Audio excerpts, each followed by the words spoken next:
Hello and welcome to this episode.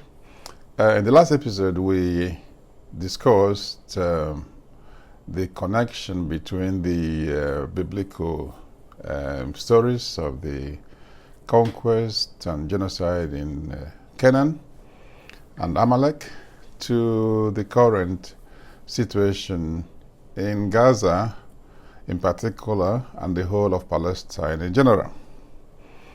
In today's episode, we are looking at the expulsion of the people of ancient Israel from the so-called Promised Land and how the right to return to that Promised Land fuels or helps to fuel the current situation in Gaza.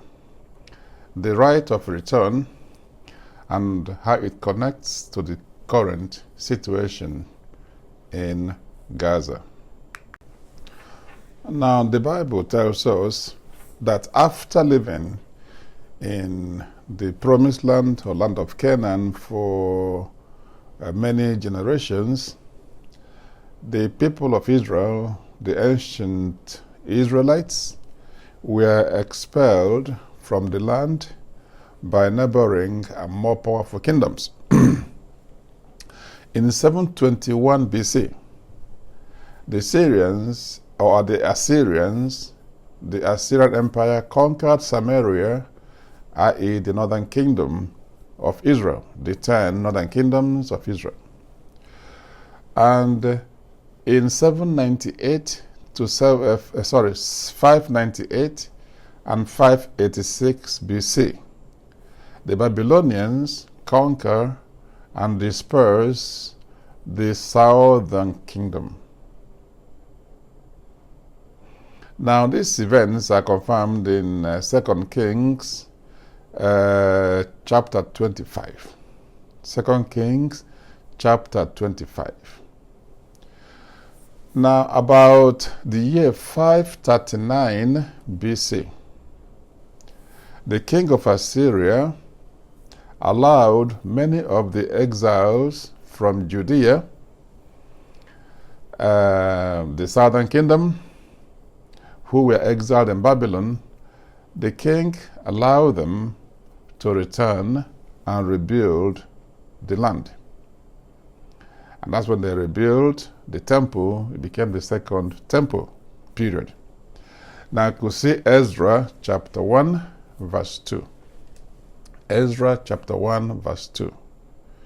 However, in the year 63, or between the year 63 and the year 70 BC, the Roman Empire reconquered the southern kingdom or Judea or Judah, and now finally dispersed the people.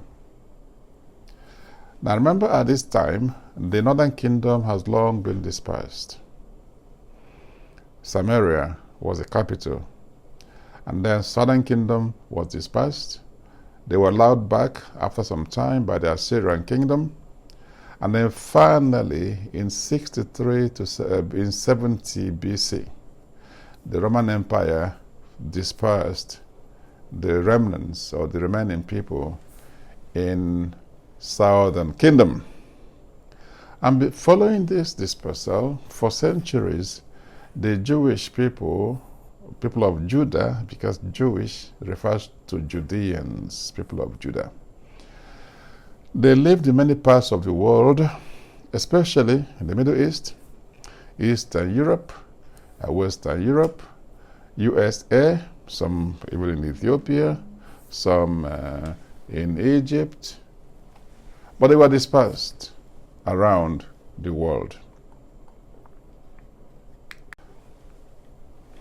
Now, during the dispersal, the period between 70 BC and 1948, the land of Palestine was controlled by different empires, different kingdoms, the Babylonians, the Assyrians, the Persians, the Greeks, the Romans, and the Byzantine empires all controlled Palestine at different periods. Even the Islamic Caliphate controlled the Palestine. The Ottoman Empire also controlled Palestine. And finally, the United Kingdom, under the mandate of the United Nations, was the last power to control Palestine before 1948. But from that period of 70 BC to 1948, Arabs, whether Muslim or Christians, who lived in Palestine, constituted about 90%, at least 90% of the population of Palestine.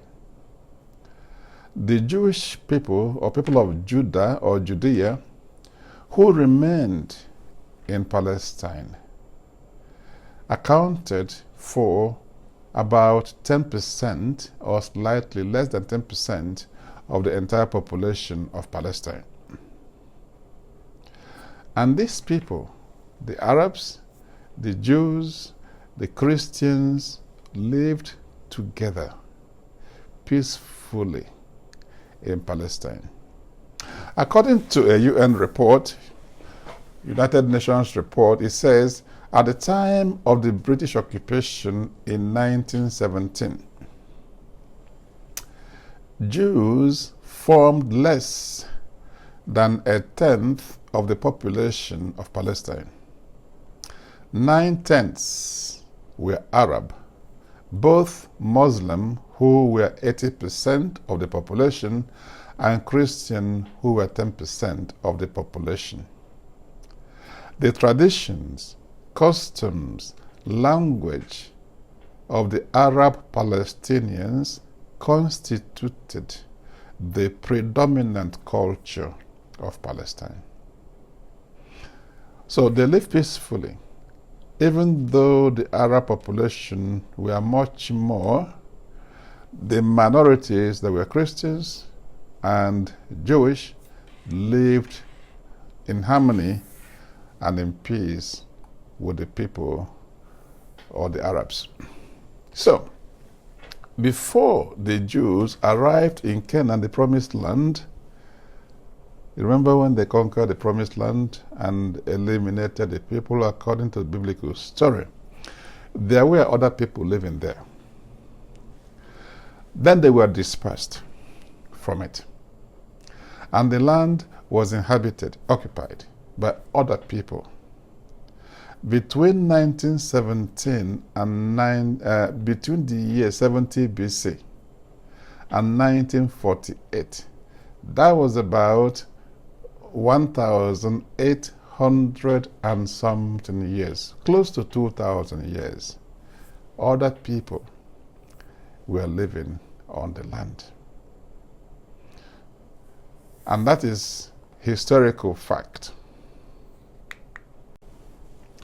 It could be said that the problem we're facing today in Palestine began in 1917, when the British Empire became involved in the situation. Because in 1917, the foreign minister of Britain,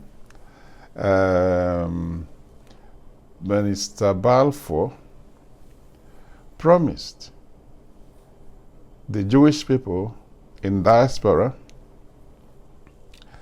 a Jewish home in Palestine, a homeland in Palestine for all Jews around the world. This was a response to demands by Zionist leaders who claimed a historical connection with the land of Palestine through their ancestors who lived in that land 2,000 years previously, before the dispersal. Now remember, The last dispersal took place in the year 70. And for almost 2,000 years after that, there were no Jewish land. There was no, the Jews who lived in Palestine were just living with other people, the Christians, the Muslims, the Arabs, who were just living together in Palestine. Now, Britain promised that the diaspora, the Jewish diaspora, would get a homeland in the land of Palestine. And like I said, this followed pressures and agitations by the Zionist leaders. So, Britain promised them a homeland in Palestine. However, Britain, alongside the French, do not forget at this time, Britain was a powerful colonial kingdom, empire. And French, also a powerful empire with a lot of colonies all over the world. So Britain and France were the biggest empires of the time. So they promised as well the Arabs and the Palestinians complete independence from the Ottoman Empire, the Ottoman rulers who controlled the territory at that time. So, in one hand, they promised the Jewish people a homeland in Palestine. Excuse me. On the other hand, they promised the Palestinians and Arabs independence from Ottoman rule.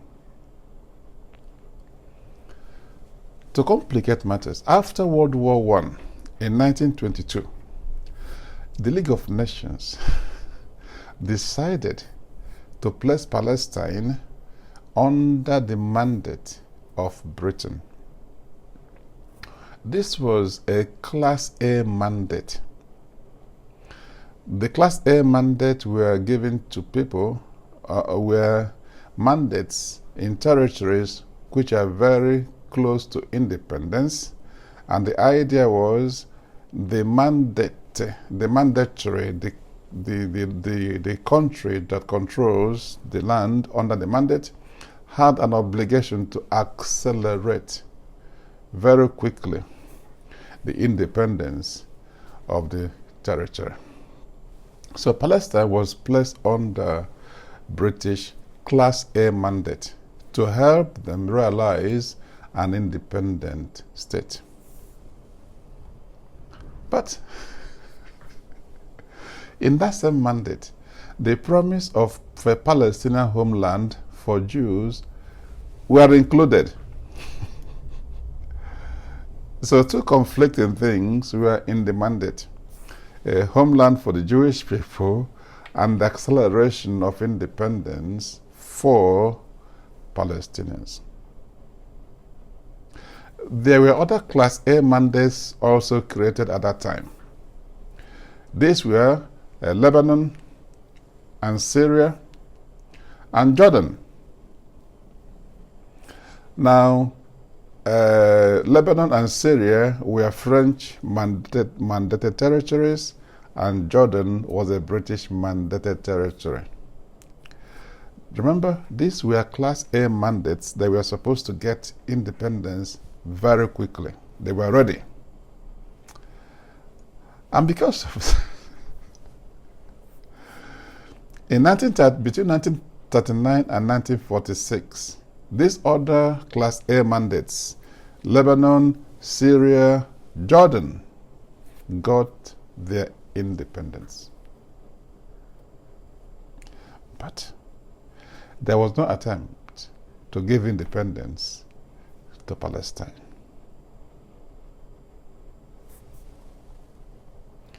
In fact, contrary to his obligation under the mandate to enable the emergence quickly of a Palestinian state, the government of Britain, under what they called the Churchill Memorandum, emphasized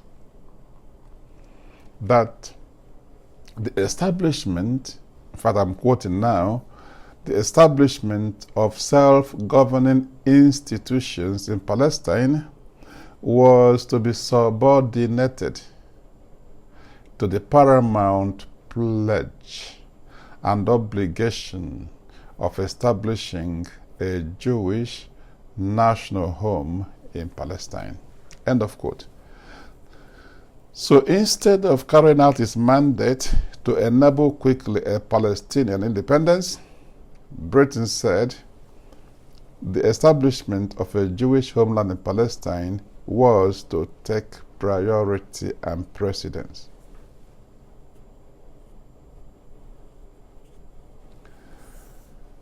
Because of this situation and this position, many Jews in diaspora, especially from Eastern Europe, began to migrate to and resettle in Palestine.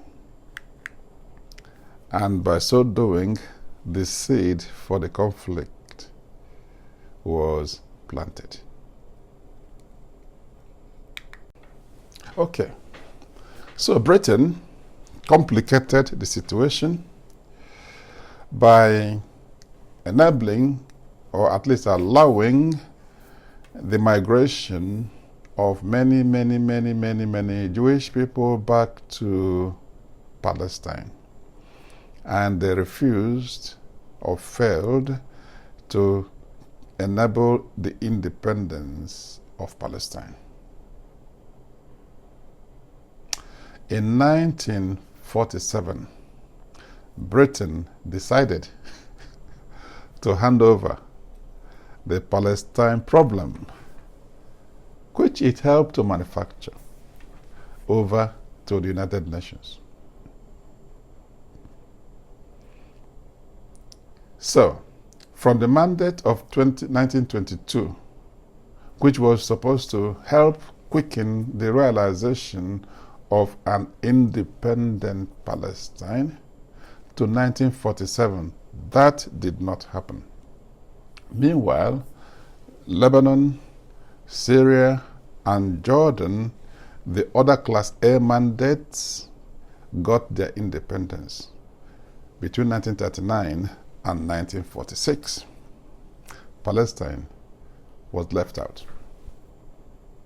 In 1947, Britain handed over the situation to the UN, without basically fulfilling the terms of the mandate. Now, following much rebellion and acts of terrorism, rebellion by Palestinians, rebellion by Zionist movement, acts of terrorism, much disturbance, much breach of the peace, the UN in 1948 decided to create a state of Israel in Palestine to live alongside a state of Palestine. That is the so-called two-state solution, existing side by side. One for Jews, one for Palestine. Crucially, both states were to take effect from the 15th of May, 1948. Both of them were to start in 1948. Now, the Palestinians did not take kindly to the establishment of a Jewish state in part of their land, for obvious reasons. So they resisted. They felt wronged. They felt deprived of their land. They resented that their land was taken. Not just that, that more land was given to the state of Israel than to the state of Palestine. Remember, as at from 70 BC to 1948, the population of Palestine was 90% non-Jew. 90%, 80% Arab, 10% Christian. Or 80% Muslim and 10% Christian. Only 10% Jewish. But in the partition or division of the land, more land was given to Israel than to Palestine. So the Palestinians resisted, the Arabs resisted.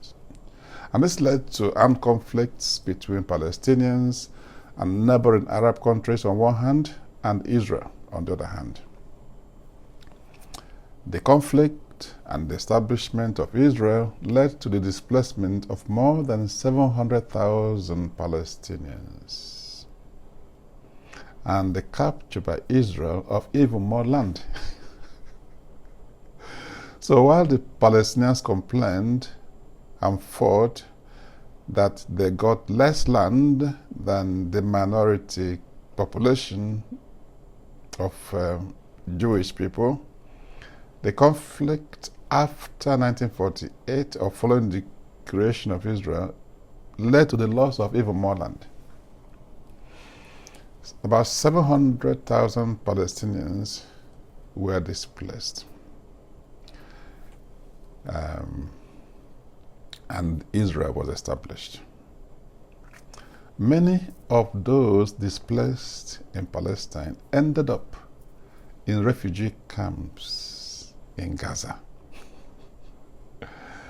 while the rest were scattered in neighboring countries like Jordan, Syria, Lebanon, and so on. Not only this, in 1967, another conflict erupted between Israel, the new state of Israel, and neighboring Arab countries, and Israel captured even more land for the Palestinians. Okay, so Israel began to exist on 15th of May 1948. Palestine did not start as a state. And up to today, the state of Palestine is still being debated.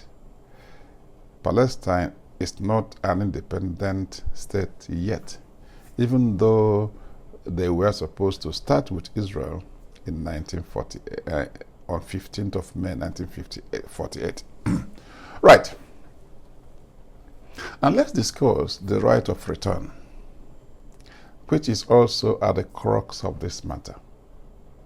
The government of Israel, the new Israel, the Zionist movement that believes in the establishment of a homeland for Jewish people in Palestine, and many, many, many Israelis in diaspora and at home believe in the right of the people of Israel all over the world, wherever they might be, to return to Palestine. This right of return is called as well the ingathering of the exiles.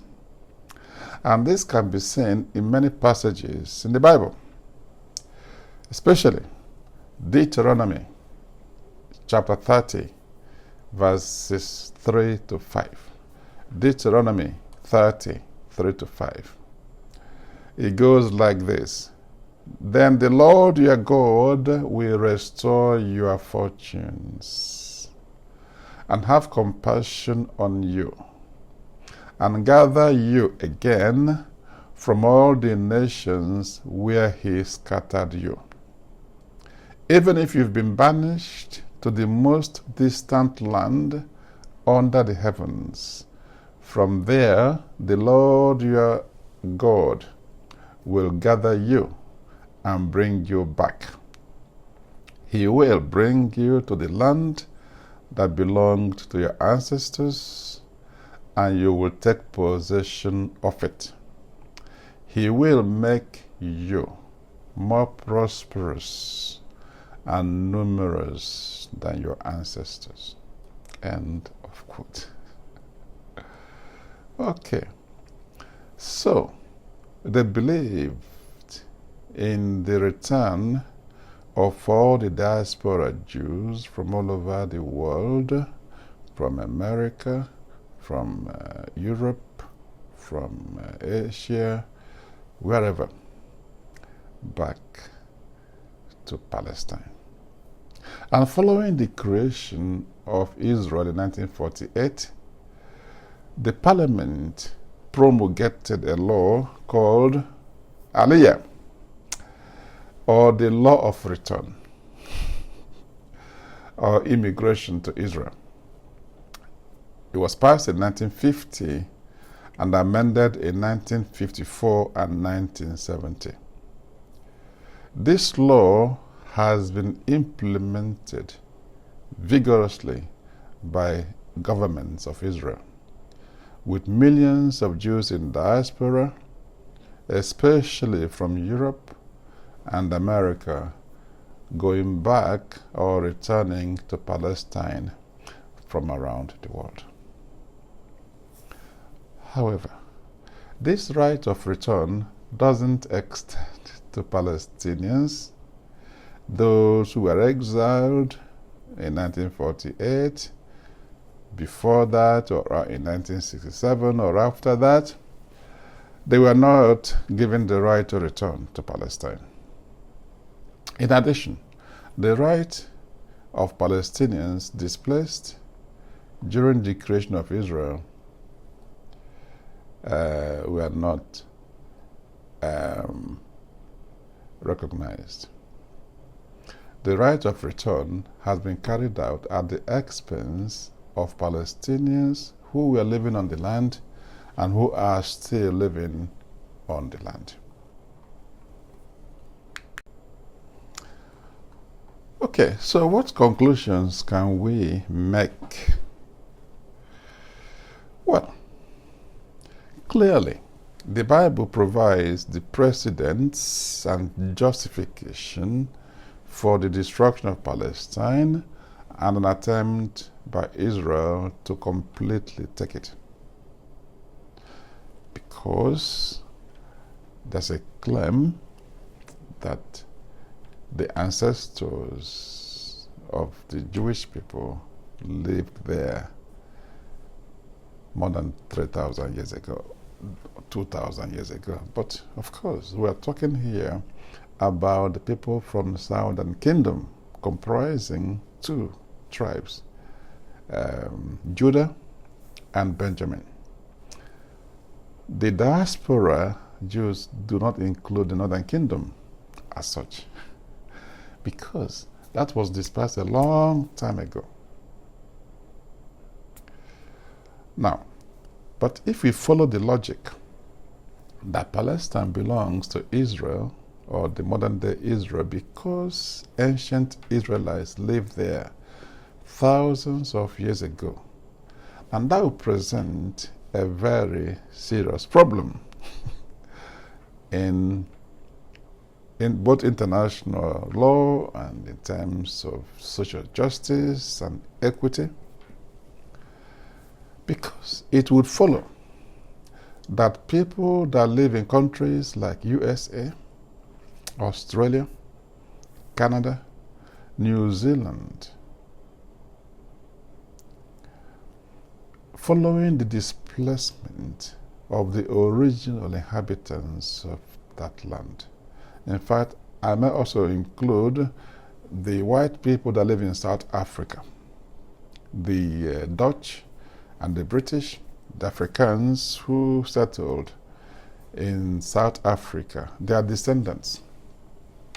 It will follow that all these people will have to leave the land. USA, Australia, Canada, New Zealand, South Africa, and so on. So that those that displaced, or the descendants of those displaced in those areas, would retake the land. Even though the descendants of these people, the Americans, the Australians, New Zealanders, South Africans, Canadians, even though the only land they knew were the lands where they live, where their fathers and their forefathers were born.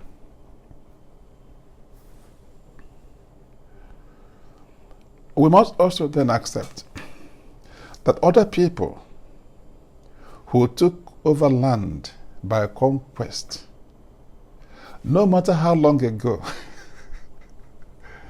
no matter, go back to the Greeks' expansion, the British, the territories conquered all over the world, the islands they own all over, France, the same thing, the Soviet Union, everywhere.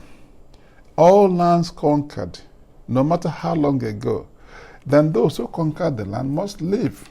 Well, the descendants of those who conquered the land must live, so that the descendants of the people they displaced would take over the land with a right of return. And this is the problem. The only solution to the debacle in Palestine is justice and equity, in accordance with the decisions and resolutions of the United Nations. Remember, the state of Palestine was supposed to be in existence from the 15th of May 1948. The same time Israel began, on the boundaries established. Okay, now it's been compromised that Israel would exist on the boundaries as they exist in 1967.